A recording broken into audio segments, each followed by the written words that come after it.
اللہ تعالیٰ نے جنت میں ایک فرشتہ پیدا کیا. جس دن وہ فرشتہ پیدا ہوا ہے اس دن سے آج تک وہ جنت والوں کے لیے زیور بنا رہا ہے. تمہارے سارے شوق اللہ آگے پورے کر دے گا. اور وہ سانچے جن سانچوں میں وہ زیور ڈھالا جا رہا ہے، وہ سانچا سورج کو دکھائیں تو سورج نظر نہ آئے تو وہ زیور کیسا ہوگا جو اللہ اپنے بندیوں کو پہنائے گا. یحلون وحلوا اساور من فضة يحلون فيها من اساور من ذهب ويلبسون ثيابا خضرا. سونے کے کنگن، سبز ریشم کے جوڑے جن کا تانا بانا اللہ تعالیٰ کے امر کن سے نور کے دھاگے سے بنایا جائے گا. اور وہ 100 جوڑے بھی پہن لے تو اس کا کوئی وزن نہ ہوگا.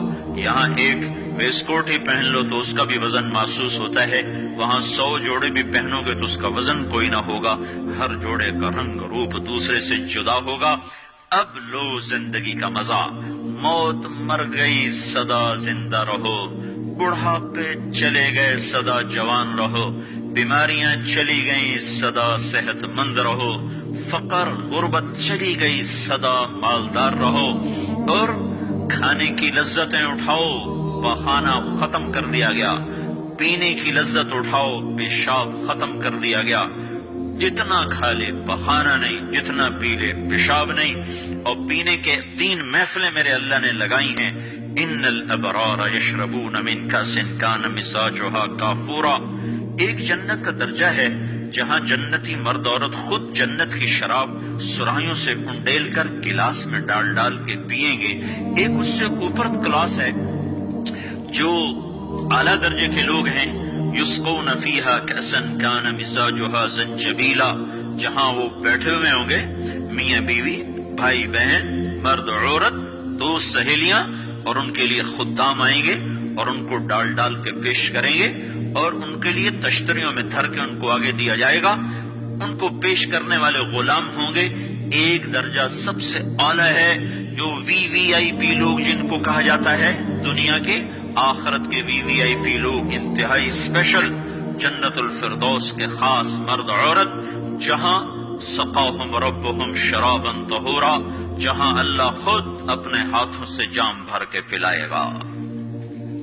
کاش تمہیں یہ شوق لگ جائیں، تم فاطمہ کی بیٹیاں بن کے زندگی گزارو. مغرب کی بیٹی مت بنو. مغرب ننگا ہو گیا ہے، اس نے اپنی تہذیب کو گنوا دیا ہے. میں بھی ایک چوک میں کھڑا ہوا تمہارے پاس آتے ہوئے تو یہ ٹیلی فون کارڈ والوں کا بڑا اشتہار لگا ہوا ہے. وہ لڑکیوں کے ناچنے کی تصویریں تو ہوتی تھیں، ایک بوڑھی عورت کے ناچنے کی بھی تصویر لگی ہوئی ہے. عورت اتنی بے قیمت ہو جائے گی. میری بچیوں، یہ آزادی نہیں ہے، اللہ کی قسم. وہ باطل چال کھیل گیا. آزادی کے نام پر اس نے عورت کی عزت کو نیلام کر دیا ہے. آزادی اس کا نام نہیں ہے کہ ایئر ہوسٹس بن کے 300 مسافروں کی 8 گھنٹے خدمت کرے، ہر ہوسناک نظر اس کا طواف کرے، کوئی اس کو کسی نظر سے دیکھے، کوئی کسی نظر سے دیکھے، کبھی کسی سے ٹکرائے، کبھی کسی سے ٹکرائے. یہ آزادی ہے، یہ آزادی ہے. ہمارا آسٹریلیا سے سفر ہو رہا تھا، سنگاپور 8 گھنٹے کی مسلسل فلائٹ تھی. بڑا جمبو جہاز، اور وہ لڑکیاں ادھر بھاگ رہی ادھر بھاگ رہی. ایک مجھے وہاں خیال آیا. دوسری دفعہ ہمارا سفر نیو یارک سے تھا. نیو یارک سے ہم چلے اور قاہرہ ہم اترے. قاہرہ 11 گھنٹے کا مسلسل جہاز کا سفر، مسلسل 11 گھنٹے ایک ٹانگ پہ کھڑے ہو کے لڑکیاں بھاگ رہی، وہ لڑکے ایئر ہوسٹس بھاگ رہی، اور اس کے ساتھ 300-350 کا مسافر جہاز ہے. ہر نظر ان کو طواف بھی کرتی ہے، بلاتی بھی ہے، پکارتی بھی ہے. یہ پاگل. اور ایک لڑکی گھر بیٹھ کر اپنے خامند کی خدمت کرتی ہے، اپنے بچوں کو پالتی ہے، اور اس کا خامند اس کو باہر سے کما کے لا کے دیتا ہے اور اسے گھر میں عزت کے ساتھ رکھتا ہے. اس کا نام غلامی رکھا، اس کا نام آزادی رکھا. ہوٹل میں وہ چائے سرو کر رہی ہے، یہ آزادی ہے.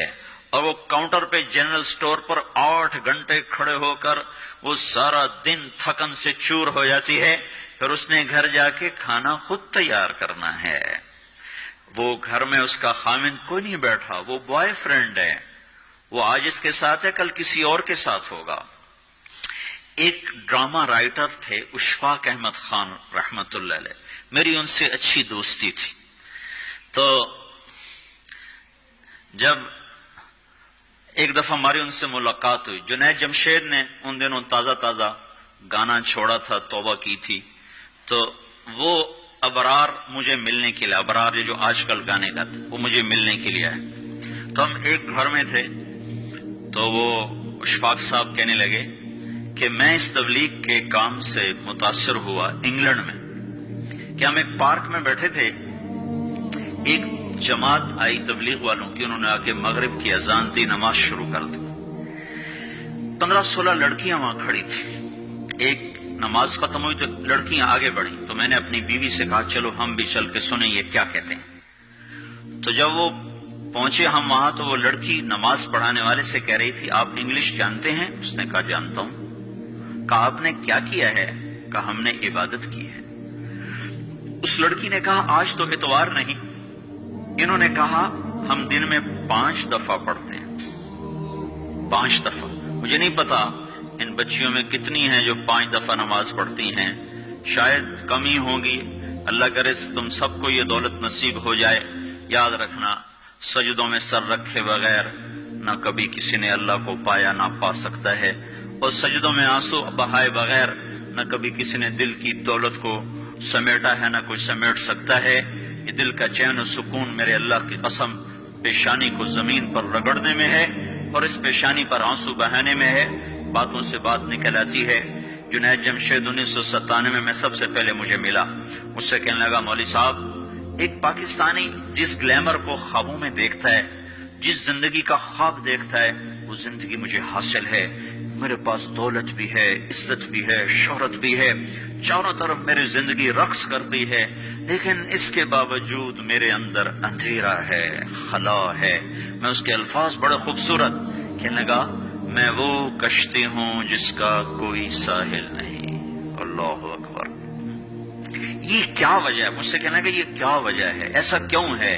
میری تو ہر خواہش مجھے حاصل ہے۔ اور بالکل یہی بات چند لفظوں کی تبدیلی کے ساتھ مجھے سعید انور نے کہی جب وہ 3 دن کے لیے ہمارے ساتھ نکلا پہلی دفعہ۔ مجھ سے کہنے لگا میں یہ سوچا کرتا تھا عزت، دولت اور شہرت یہ میری زندگی کا مقصد ہے، صرف 22 سال میں مجھے سب کچھ مل گیا، عزت بھی، دولت بھی، شہرت بھی، لیکن دل اسی طرح پریشان۔ 100 بار چمن مہکا، 100 بار بہار آئی، دنیا کی وہی رونق، دل کی وہی تنہائی، تو رونق بھی ہے، بہار بھی ہے، پھر دل کیوں اداس ہے، پھر دل کیوں پریشان و غمگین ہے؟ کہ اس سوچ نے مجھے یہ مجبور کر دیا کہ میں نے مقصد کے انتخاب میں غلطی کھائی ہے۔ مقصد کے پانے کے بعد تو آدمی چین میں آتا ہے۔ مجھے اگر عزت، دولت، شہرت میرا مقصد ہے تو مجھے مل چکا ہے، پھر مجھے چین کیوں نہیں، پھر مجھے سکون کیوں نہیں؟ تو مجھے پتا چلا کہ نہیں، مقصد زندگی کچھ اور ہے۔ میں کہا شکر کرو تمہیں جلدی پتا چل گیا، بعضے تو زندگی گزار جاتے ہیں اور انہیں موت تک نہیں ہوش رہتا کہ میں کیوں آیا تھا اور میرا کیا مقصد تھا۔ جو لوٹ آئیں کچھ کہنا نہیں، بس دیکھنا انہیں غور سے، جنہیں منزلوں پہ خبر ہوئی کہ یہ راستہ کوئی اور تھا۔ چل چل تھک گئے، جب آگے پہنچے تو دیکھو غلط جگہ آ گئے، واپس مڑنے کا وقت ختم ہو چکا ہے، شام ہو چکی ہے، اندھیرے چھا چکے ہیں، اب واپس مڑنے کا راستہ نہیں ہے۔ شکر کرو کہ اللہ تعالیٰ نے ہمیں ایمان کی دولت عطا فرمائی، اور تم 22 سال کی، تم جلدی 30 برس کی عمر میں ہی تمہیں ہوش آ گیا کہ نہیں میری زندگی کا مقصد کوئی اور ہے۔ اس نوجوان نے کہا ہم دن میں 5 نمازیں پڑھتے ہیں۔ اس لڑکی نے کہا یہ تو بہت زیادہ ہے۔ تو اس نوجوان نے کہا، لمبی خیر بات ہو جائے گی، آخری بات بتاتا ہوں۔ تو جب وہ بات ختم ہو گئی تو اس لڑکی نے آگے ہاتھ بڑھایا کہ اچھا خدا حافظ۔ تو اس نوجوان نے کہا میں آپ کو یہ ہاتھ نہیں لگا سکتا۔ اس لڑکی نے کہا کیوں؟ کا یہ ہاتھ میری بیوی کی امانت ہے، یہ صرف اسی کو چھو سکتا ہے اور کسی کو نہیں چھو سکتا۔ تو لڑکی کھڑی تھی، اس کی چیخ نکلی اور زمین پہ گر گئی اور اس کی ہچکیاں لگ گئی اور وہ پھوٹ پھوٹ کے رونے لگی اور کہنے لگی وہ لڑکی کتنی خوش قسمت ہے جس کے تم خامند ہو، کاش یورپ کے مرد بھی ایسے ہوتے۔ اور روتی ہوئی آنسو بہاتی ہوئی اٹھ کے چل دی۔ تو اشفاق مرحوم کہنے لگے میں نے اپنی بیوی سے کہا بانو آج وہ تبلیغ ہوئی ہے کہ لاکھوں کتابیں چھپ کر بھی وہ پیغام نہ پہنچتا جو یہ لڑکا اپنے عمل سے پہنچا گیا۔ تو ہمیں ایک زندگی کا میرے عزیزوں مقصد ملا ہے، اللہ ہماری منزل ہے، ہم اللہ کو سامنے رکھ کے زندگی گزارنے والے ہیں، ہم آزاد زندگی گزارنا یہ کامیاب زندگی ہے۔ تو کہیں ایسا نہ ہو کہ میرا اللہ کہہ دے وَامْتَازُوا الْيَوْمَ أَيُّهَا الْمُجْرِمُونَ، ان کو الگ کر دو اور مجرموں کی صف میں کھڑا کر دو، تو پھر کوئی حال نہ ہوگا۔ ہائے اللہ کے نبی نے کہا کتنی عورتیں ہوں گی جن کو سر کے بالوں سے فرشتے پکڑ کے گھسیٹ رہے ہوں گے اور وہ کہیں گی ہائے ہمیں بچا لو، ہائے ہمیں بچا لو۔ اور کتنے مرد ہوں گے جن کے جبڑوں میں ہاتھ ڈال کر فرشتے ان کو گھسیٹ رہے ہوں گے، وہ کہیں گے ہائے ہمیں بچا لو، ہائے ہمیں بچا لو۔ تو اس وقت اللہ کہے گا اولم نعمرکم ما یتذکر فیہ من تذکر وجاءکم النذیر، میرے بندے یہ چند آنسو دنیا میں بہا لیتا، جو آج تو کر رہا ہے تو ہیاں دے رہا ہے، یہ تو دنیا میں دے لیتا، تو آج اپنے رب کی رحمت کو دیکھتا۔ تجھے بتانے والے بھی آئے تھے، تمہیں سمجھانے والے بھی آئے تھے، لیکن تو مذاق اڑاتا رہا، تو ان کے ساتھ مستیاں کرتا رہا۔ آج دیکھ ایمان والے کتنے اونچے جا رہے ہیں، جنہوں نے مجھے راضی کیا کتنی بلندیوں کا سفر کر رہے ہیں، اور ان کے ساتھ میں کیا کرنے لگا۔ یہ کامیابی اس کو ملے گی جو اپنا سب کچھ اپنے اللہ پر لگا دے گا، وہ اپنا سب کچھ اللہ کے محبوب صلی اللہ تعالی علیہ وسلم کے طریقے پر لگا دے گا۔ یہ کامیابیاں اس کا مقدر ہیں۔ یہ زندگی چند روزہ ہے اور آج ایک سیلاب ہے میرے عزیز و مغرب کی تہذیب کا، اس انٹرنیٹ نے اور اس ٹی وی نے اور اس میڈیا نے ہم سے ہمارا سب کچھ چھین لیا ہے، سب کچھ ہمارا چلا گیا ہے، اور سوائے اچھل کود کے، کھیل کود کے اور زندگی کی کوئی منزل نہیں رہی۔ میں آپ سب کے سامنے یہ درخواست کرتا ہوں کہ اپنی زندگی کی منزل طے کرو، پہلے یہ سوچو اور سمجھو کہ یہ صبح یہ شام یہ دن یہ رات یہ جو گزر رہے ہیں مجھے کہاں لے جا رہے ہیں، میرا سفر کدھر کا ہے، میں کہاں جا رہی ہوں، میری آخری منزل کیا ہے، اس کے مطابق اپنی زندگی کی ترتیب بناؤ۔ میرے آپ کے نبی نے فرمایا الکیس من دان نفسہ وعمل لما بعد الموت، سمجھدار وہ نہیں جو مشہور ہو جائے، جو عزت اور دولت کو اکٹھا کرے، سمجھدار وہ ہے جو اپنی آخرت کا سامان تیار کرے اور اپنی موت کی تیاری کرے۔ اس پر جو جم جائے گا وہ دنیا اور آخرت میں کامیاب ہے، جو اس سے ہٹ جائے گا وہ ہلاک و برباد ہے۔ فرعون جیسا ظالم بادشاہ جس نے بچے ذبح کر دیے، اس کے دربار میں اس کی بیٹی کی ایک خادمہ تھی، باندھی تھی، اس نے چپکے چپکے کلمہ پڑھ لیا، وہ مسلمان ہو گئی، وہ ایمان لے آئی۔ ایمان ایسی دولت ہے جو چھپے نہیں چھپتا، چھپے نہیں چھپتا، وہ نظر آتا ہے، جہاں نظر آتا ہے وہاں روشنیاں پھیل جاتی۔ میں جب سے کالج چھوڑا میں کبھی ہوٹلوں میں نہیں گیا، یہ 5 اسٹار ہوٹل کا اس وقت ہم جایا کرتے تھے جب کوئی وہاں جانے کا نام نہیں لیا کرتا تھا۔ چھوٹی عمر میں لاہور چلے گئے، ماں باپ جیب میں پیسے ڈال دیتے تھے، وہ سمجھتے تھے پڑھ رہے ہیں، ہم کچھ اور کاموں میں ہوتے تھے۔ تو پھر اس کے بعد میں زندگی میں پہلی دفعہ گیا، ہمارے ایک دوست تھے، ان کی بیٹی کی شادی تھی، تو میں کبھی نہیں جاتا ایسے موقعوں پر اس قسم کی جگہ پر، لیکن اس نے میری اتنی منت کی کہ میں شرمندہ ہی ہو گیا۔ میں نے کہا اچھا بھائی میں آ جاؤں گا، اور پھر اس نے مجھے تسلی دلائی کہ وہاں سارا الگ الگ ہے، عورتوں کا انتظام الگ ہے، مردوں کا الگ ہے، پی سی لاہور میں۔ تو میں نے کوئی 30-32 برس کے بعد اس ہوٹل میں قدم رکھا، ماضی کے دھندلکوں میں جھانکتے جھانکتے کتنی صبح کتنی شامیں وہاں گزری ہوئی تھیں غفلت کی. تو میں جب وہاں سے نکلنے لگا کھانے کے بعد تو عورتیں نکل رہی تھیں، اکثر بے پرد تھیں. تو وہاں گیلری میں مجھے کسی نے روک لیا، مجھ سے بات کرنے لگ گیا. میں کھڑا ہو گیا، دائیں بائیں کچھ اور عورتیں کھڑی تھی. اتنے میں سب کی نظر پیچھے لگی، عورتوں کی بھی مردوں کی بھی. تو مجھے سمجھ میں نہیں آیا کہ یہ نظریں پیچھے کیوں اٹھ رہی. کیا دیکھا، میرے قریب سے ایک خاتون گزری جو سر سے لے کر پاؤں تک مکمل برقعے میں، ہاتھوں پہ بھی دستانے تھے اور پاؤں میں جرابیں تھیں، اور ایک بالکل سادہ سا برقع انہوں نے پہنا ہوا تھا. جب وہ گزری ہے تو ایک دم سناٹا چھا گیا، سارے عورتوں پر بھی سارے مردوں پر بھی. تو مجھے اس وقت خیال آیا کہ یہ حق ہے. یہ سورج جب چمکتا ہے تو ہر ایک کو اس کی روشنی نظر آتی ہے. وہ عورت اتنے اعتماد سے گزری، ورنہ ایسے ماحول میں تو جنہوں نے پردے کیے ہوتے ہیں وہ پردے اتار دیتے، سر سے دوپٹے اتار دیتے. وہ اس میں اس طرح گزری، سب کی نظریں شرم و حیا سے جھک گئیں. وہ عورتیں جن کے دوپٹے کہیں جا رہے تھے ان کی بھی نظریں شرم و حیا کی وجہ سے جھک گئیں. یہ مسلمان عورت کی پہچان ہے، یہ فاطمہ کی بیٹی ہے، یہ خدیجہ کی بیٹی ہے. یہ مغرب کی ننگی بیٹی نہیں ہے کہ جہاں ماں بیٹی کا تصور ختم کر دیا گیا ہے. وہ گندگی ہماری طرف پھینکنا چاہتے ہیں، وہ ہمیں یہ گند چاٹنے پر لگانا چاہتے ہیں، اور ہم اللہ کی محنت کر رہے ہیں یا اللہ تو اس نظام کو توڑ دے. ہماری تو بے بسی ہے. ہماری بیٹیوں کے سر سے دوپٹے اتر گئے، کپڑے مختصر ہو گئے. عجب حال ہے. حیا پتہ نہیں کہاں ہی روٹ کے چلا گیا، نظر ہی نہیں آتا. پہاڑوں میں جا کے بھی ڈھونڈا، وہاں بھی نہیں ملا.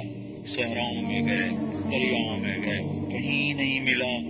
کبھی ایک صفت ہوا کرتی تھی، آج پتہ نہیں کہاں سے ملے گی، کس بازار سے ملے گی. وہ منڈیاں ہی بند ہو گئیں.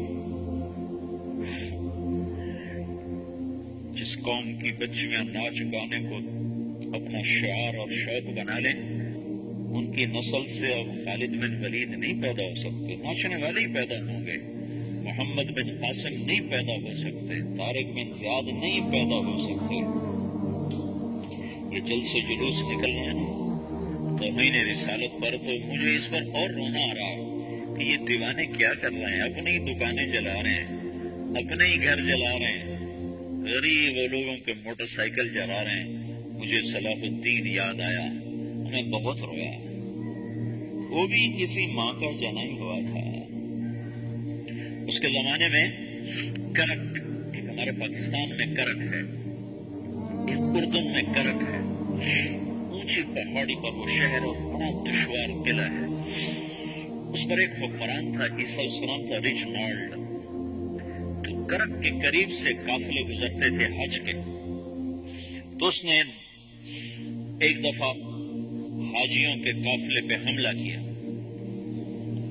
اور کہنے لگا بلاؤ اپنے محمد کو تمہاری مدد کرے، اور سارے حاجیوں کو تعطیل کر دیا.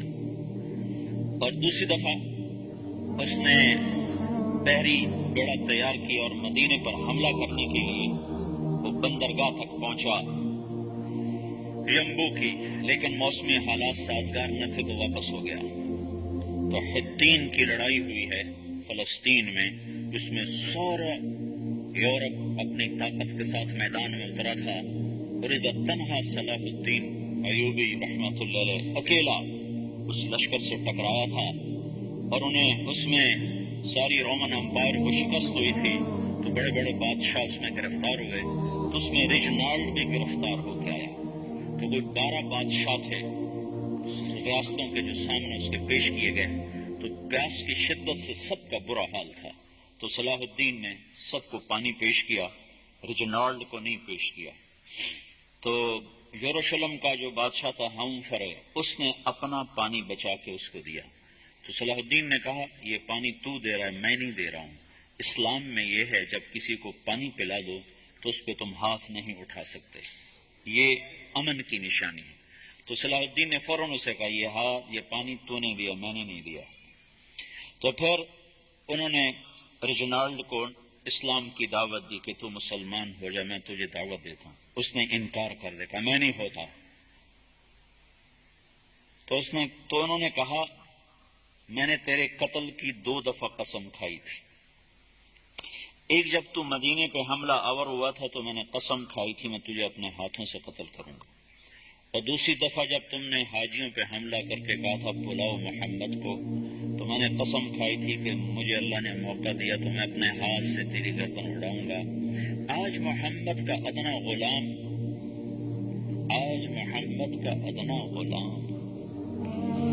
تیری اس بات پر یہ فریضہ ادا کرنے کے لیے آ رہا ہے، اور اپنی تلوار سے اس کی گردن اڑائی.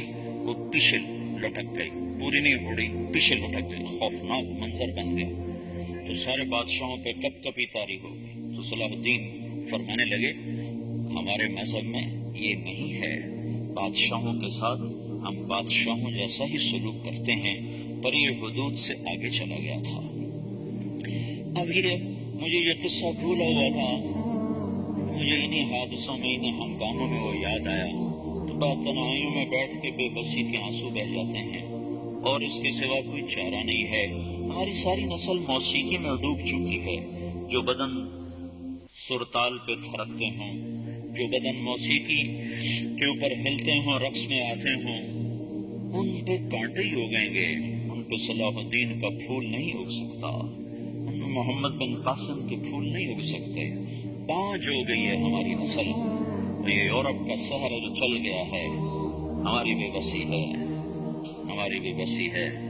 میں تو بس منت ہی کروں گا اپنے آپ کو پہچانو، اپنی ہستی حیثیت کو پہچانو، اپنی نسبت بدلو.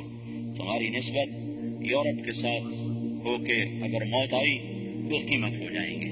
اگر مدینہ والے کی نسبت مل گئی تو حضرت فاطمہ کے دائیں بائیں تمہیں بھی کھڑا کر دیا جائے گا، حضرت خدیجہ کے دائیں بائیں تمہیں بھی کھڑا کر دیا جائے گا. چند دن میں صبر کر لو، گھٹ گھٹ کے مر جانا ہی بیٹیوں کی روایت ہے. مشرق کی بیٹی اس نے گھٹ گھٹ کے مرنا ہی سیکھا ہے. یہ آزادی، یہ آوارگی، یہ مغرب کی عورت کا خاصہ ہے. اور 18ویں صدی تک مغرب میں بھی کوئی عورت ایسے ننگی نہ تھی، اور گھر کی زندگی تھی. 1792 میں لندن میں ایک عورت تھی میری والسٹون کرافٹ. اس نے آزادی نسواں پر سب سے پہلے کتاب لکھی تھی کہ عورتوں کو آزاد کیا جائے. اس آزادی کا زہر ہے جو آج بھرا ہوا ہے. اور اسی لندن میں 1792 1998 200 سال گزرے کہ اسی انگلینڈ کا سروے کیا گیا، عورتوں سے پوچھا گیا تم گھریلو خاتون بن کے رہنا چاہتی ہو جو اسی طرح جیسے آج زندگی ہے؟ 98% عورتوں نے کہا ہم گھر کی خاتون بن کے رہنا چاہتی ہیں، لیکن ہمیں خامد میسر نہیں ہے، ہمیں بوائے فرینڈ ملتے ہیں جو ٹیشو پیپر کی طرح مسل کے ہمیں پھینک دیتے ہیں. تو اس غلاظت کا انہیں بھی پتہ چل چکا ہے، لیکن اب وہ نکل نہیں سکتے. جو نکالنے والے تھے وہ خود اس پر ریچھ گئے. نکالنا ہم نے تھا، ایمان والوں نے. ہم خود اس زندگی پر ریچھ گئے ہیں. اپنے آپ کو نکالو اس دلدل سے. ہماری بیٹی کی عزت یہ نہیں ہے کہ وہ زینت محفل بن کے بیٹھی ہو. ہماری بیٹی کی عزت یہ ہے کہ اس کا ناخن بھی نظر نہ آئے. ہماری معراج یہ نہیں ہے کہ وہ اسٹیج پہ ناچ رہی ہو. ہماری معراج یہ کہ رات کی تنہائی میں قرآن کے سامنے بیٹھ کے رو رہی ہو. مجھے یاد ہے بچپن میں ہم چھوٹے چھوٹے تھے، ہمارے باپ ہمیں زبردستی مسجد لے جایا کرتے تھے.